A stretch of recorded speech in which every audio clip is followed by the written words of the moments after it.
నమస్కారం సార్. నమస్తే అమ్మా. సార్, అసలు లీగల్ నోటీస్ అంటే ఏంటి? ఆ లీగల్ నోటీస్ అసలు ఎప్పుడు ఎందుకు ఇస్తారంటారు? అసలు దాన్ని ఎందుకు పంపిస్తారు? ఇప్పుడు నోటీస్ అంటే దృష్టికి తీసుకురావడం, లీగల్ నోటీస్ అంటే త్రూ అడ్వకేట్. ఏంటంటే ఇప్పుడు మీకు ఒక అతను అమౌంట్ ఇవ్వాలి, మీరు అతనికి చాలాసార్లు అడుగుతూ ఉంటారు, తను రెస్పాండ్ కాడు. ఆ విషయం అది అంటే దానికి బౌండింగ్ లేదు, దానికి మీ మధ్యలో జరిగిన ఇష్యూ కానీ అంటే అవన్నీ దాన్ని కోర్టు యాక్సెప్ట్ చేయదు. మీరు ఎప్పుడైతే ఒక అడ్వకేట్ను ఆశ్రయించి ఫలానా వాళ్ళు నాకు అమౌంట్ ఇవ్వాలి, సో అండ్ సో చాలాసార్లు ఇట్లా అవుతా ఉంది ఇట్లా అని చేసినప్పుడు అడ్వకేట్ ఏం చేస్తారంటే ఆ ఎక్స్ పర్సన్కు నోటీస్ పంపిస్తాడు, ఫలానా అమ్మాయికి నువ్వు ఇంత అమౌంట్ ఇవ్వాలంట, చాలాసార్లు రిపీట్ చేసినా కూడా మీరు ఇవ్వట్లేదంట అనేసి ఈయన త్రూ అడ్వకేట్ నోటీస్ ఇస్తాడు. అడ్వకేట్ నోటీస్ ఇస్తారు, నోటీస్ పంపిస్తారు. దానికి అతను అంటే మీరు ఒక 10 lakhs కావాలని పంపించారు అనుకోండి, 10 lakhs ఇవ్వాలని పంపించారు అనుకోండి, అతను రిప్లై ఇచ్చేసి వాస్తవానికి అమ్మాయికి నేను 10 lakhs కాదు 4 lakhs ఇవ్వాలి, సో అండ్ సో ఇష్యూ అనేసి మొత్తం ఏం జరిగింది అనేసి మొత్తం చెప్పి తర్వాత ఆ 4 lakhs కూడా నేను ఇప్పుడు ఇచ్చుకోలేని సిచ్యువేషన్లో ఉన్నాను కాబట్టి నాకు కొంత టైం ఇవ్వండి, అప్పుడు కానీ నేను మీకు ఆ టైం బౌండ్ ఏదైతే ఉందో ఆ టైంలోపు అతను మనకు అమౌంట్ ఇవ్వనప్పుడు మనం కోర్టుకి వెళ్ళే ఛాన్సెస్ ఉంటాయి. ముందస్తు హెచ్చరిక అన్నట్టు లీగల్ నోటీస్ అంటే ఇప్పుడు ఎవరైతే బాధ్యులు ఉంటారో బాధ్యుల తరపున అవతల వాళ్ళను మనం త్రూ నోటీస్ ద్వారా అడగొచ్చు అన్నట్టు. సార్, ఇఫ్ ఇన్ కేస్ మనకి నోటీస్ ఎప్పుడైతే వస్తుందో ఆ నోటీస్కి మనం రెస్పాండ్ అవ్వకపోయినా, దాన్ని పట్టించుకోకపోయినా అసలు ఎలాంటి ప్రాబ్లమ్స్ని ఫేస్ చేస్తారంటారు వాళ్ళు? ఇప్పుడు కోర్టు దృష్టిలో ఏమైందంటే మీరు రెస్పాండ్ అవ్వలేదు అనుకోండి, రెస్పాండ్ అవ్వలేదంటే మీ క్యారెక్టర్ అంటే కోర్టు దృష్టిలో వేరేలాగా ఉంటుంది. మీరు రెస్పాండ్ అయ్యిండ్రు, మీరు నేను ఇందాక ఏదైతే చెప్పినాను, రెస్పాండ్ అయ్యిండ్రు, ఇంకా 1 month టైం అడిగిండ్రు, అప్పుడు ఆ 1 month వరకు ఈ పార్టీకి కోర్టుకి వెళ్ళడానికి ఛాన్స్ ఉండదు, అంతవరకు ఆగాల్సిందే. అదర్ దెన్ ఇప్పుడు వాళ్ళు రెస్పాండ్ కాలేదు, కావాలనే రెస్పాండ్ అవ్వట్లేదు, రిఫ్యూజ్ చేసిరనే కింద ఇప్పుడు ఈ లీగల్ నోటీసెస్ ఛార్జెస్, తర్వాత కేసు ఫైల్ చేసిన ఛార్జెస్, ఎవ్రీథింగ్ కోర్టు గ్రాంట్ చేస్తుంది. ఓకే, వాళ్ళని ఏంటంటే రిఫ్యూజ్ చేసినారు బ్లైండ్గా అనేసి దాని కింద కన్సిడర్ చేస్తారు అన్నట్టు. కాబట్టి వాళ్ళకు మొత్తం అమౌంట్ కాకుండా ఇంకేమైనా కూడా కోర్టు యాక్షన్ తీసుకోవడానికి ఛాన్సెస్ ఉంటాయి. అంటే ఎలాంటి శిక్షణ విధించడానికి ఎక్కువ స్కోప్ ఉందంటారు సార్?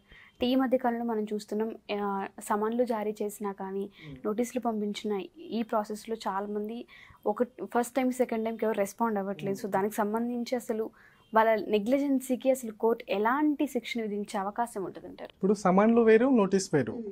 లీగల్ నోటీస్ అంటే త్రూ అడ్వకేట్ ఇచ్చేది. సమన్స్ అంటే ఒక కేసులో, ఒక సివిల్ కేసులో నీ మీద civil case so case file అయింది సో కోర్టులో, నువ్వు పలానా రోజు ఈ కోర్టు ముందు హాజరు కావాలని పంపించేది సమన్స్.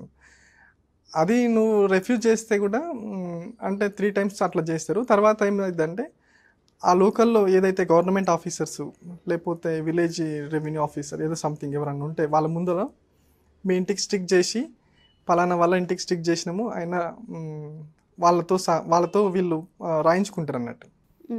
ఆమె రిఫ్యూజ్ చేసింది అయినా వాళ్ళ ఇంటికి అతికిచ్చినాము అనేసి రాసుకొని వస్తారు అన్నట్టు. అట్లా కూడా కాకుండా అడ్రస్ లేదు లేకపోతే ఎక్కడో ఉన్నారు అట్లా అంటే పేపర్ నోటిఫికేషన్ ఇవ్వాలి, పేపర్లో ఇవ్వాలి, సో అండ్ సో ఇట్లా అనేసి ఈ యాక్షన్ చేస్తారు, పలానా కేసు వేసినారు మీ మీద అనేసి. అట్లా కూడా రాకపోతే 1 side డిసైడ్ చేస్తుంది కోర్టు. ఓకే, అంటే ఏ విధంగా సార్ 1 side అంటే ఏ విధంగా? ఇప్పుడు మీరు రాలేదు, మీరు రిఫ్యూజ్ చేసినారు కోర్టుకు రాకుండా, ఇప్పుడు ఇతర పార్టీ ఏదైతే చెప్పిందో దాన్ని బిలీవ్ చేస్తూ ఆర్డర్ ఇస్తారు. ఓకే, అప్పుడు మళ్ళీ ఆ పార్టీ సఫర్ కావాల్సి ఉంటుంది, మళ్ళీ దాన్ని ఛాలెంజ్ చేయాలి, అప్పీల్కి వెళ్ళాలి.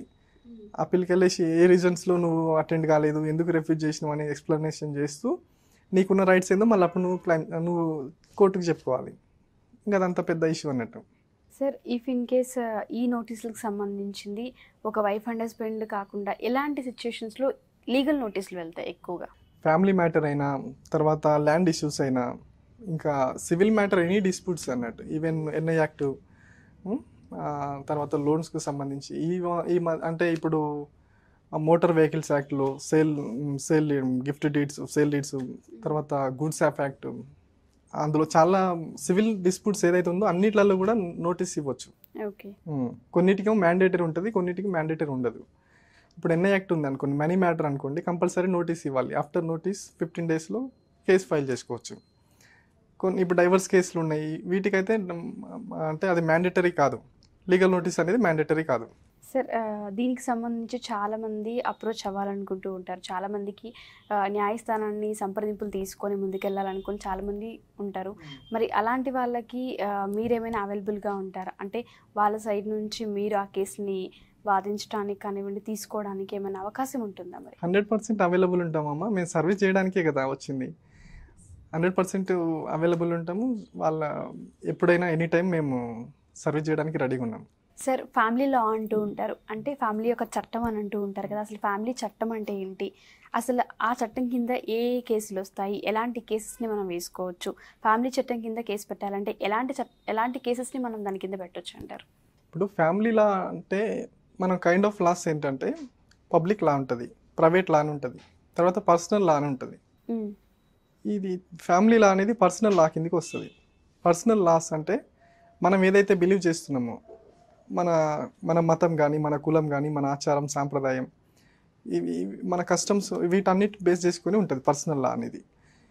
అయితే ఫ్యామిలీ లా అనేది ఫ్యామిలీ లా మ్యారేజ్ కానీ, డైవర్స్ కానీ, మెయింటెనెన్స్ కానీ, తర్వాత చిల్డ్రన్స్ అడాప్షన్ కానీ, గార్డియన్షిప్ యాక్ట్ కానీ, ఇవన్నీ ఫ్యామిలీ లా కిందికి వస్తాయి అన్నట్టు.